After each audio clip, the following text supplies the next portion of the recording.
ఈరోజు రెసిపీ వచ్చేసి శనగపప్పు ఆలుగడ్డ ఎగ్ కాంబినేషన్. మనకి ఇంట్లో కూరగాయలు ఏమీ లేనప్పుడు, కడుపు నిండా తినాలనిపించినప్పుడు ఇలా నేను చెప్పినట్టు శనగపప్పు ఆలుగడ్డ కర్రీని వండండి. అచ్చం చికెన్ ఫ్లేవర్తో చాలా బాగుంటుంది.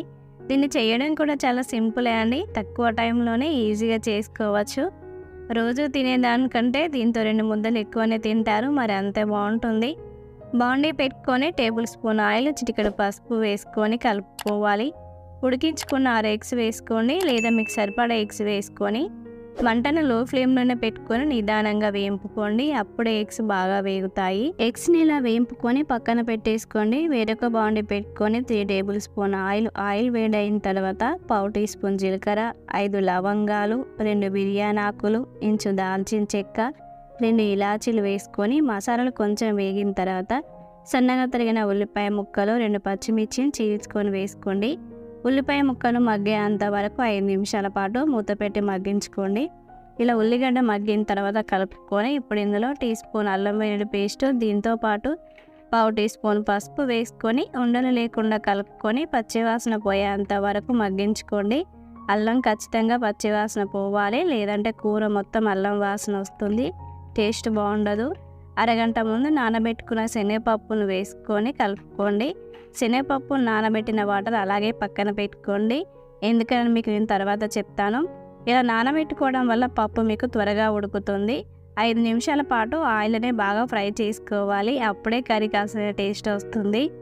ఇలా పప్పు ఫ్రై అయిన తర్వాత కలుపుకొని ఇప్పుడు చెక్కు తీసిన ఆలుగడ్డల్ని చిన్న ముక్కల్లా కట్ చేసుకొని వేసుకోండి. వీటిని కూడా 5 నిమిషాల పాటు ఉడికించుకోండి. 125 గ్రామ్స్ పప్పు తీసుకుంటే దీనికి డబుల్ క్వాంటిటీలో 250 గ్రామ్స్ ఆలుగడ్డలు తీసుకోవాలి. అప్పుడే 2 సమానంగా ఉంటాయి, ఎక్కువ తక్కువ కాకుండా. ఇలా 5 నిమిషాల పాటు ఫ్రై అయిన తర్వాత కలుపుకొని ఇప్పుడు 2 మీడియం సైజ్ టమాటాలని వీలైనంత సన్నగా తరుక్కొని వేసుకోండి. దీంతో పాటు రుచికి సరిపడా సాల్ట్ వేసుకొని మగ్గించుకోవాలి. సాల్ట్ వేసుకోవడం వల్ల టమాటాల నుంచి నీరు వస్తూ అడుగంటకుండా టమాటాలు త్వరగా మగ్గుతాయి. టమాటాలు ఇలా చక్కగా ఉడికిన తర్వాత కలుపుకొని ఇప్పుడు కారం వేసుకుందాం. టీ స్పూన్ కారం. మీరు ఒకవేళ కారం ఎక్కువ తినే వాళ్ళు అనుకుంటే ఇంకో 1/2 స్పూన్ వేసుకోండి. కారాన్ని 2 నిమిషాల పాటు మగ్గించుకోవాలి. ఇలా కారం మగ్గిన తర్వాత కలుపుకొని పప్పు నానబెట్టుకున్న వాటర్ ఉన్నాయి కదా, అందులోనే మరికొన్ని వాటర్ను పోసుకొని మునిగేంత వరకు పోసుకోండి. ఇలా పప్పు నానబెట్టుకున్న వాటర్ పోసుకోవడం వల్ల కర్రీ టేస్ట్ ఇంకా పెరుగుతుంది. ఎందుకంటే పప్పులో ఉన్న ప్రోటీన్స్ అన్నీ వాటర్లోకి వస్తాయి కదా. ఏ పప్పులు నానబెట్టినా ఆ వాటర్ను పడవేయకుండా మీరు కూడా ఇలాగే పోసేసుకోండి. మంటను మీడియం ఫ్లేమ్లోనే పెట్టుకొని 20 నిమిషాల పాటు మూత పెట్టి ఉడికించుకోండి. బంగాళాదుంపలు త్వరగానే ఉడుకుతాయి. శనగపప్పు ఉడకడానికి టైం తీసుకుంటుంది కదా, మధ్య మధ్యలో చెక్ చేస్తూ మెత్తగా ఉడికించుకోండి.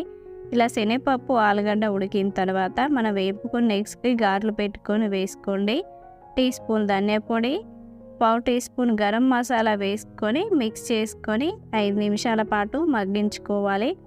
చూడండి, ఇలా కూర దగ్గర పడిన తర్వాత ఇప్పుడు చివరిగా సన్నగా తరిగిన పుదీనా, కొంచెం సన్నగా తరిగిన కొత్తిమీర తరుగు వేసేసుకొని సర్వ్ చేసుకోవడమే.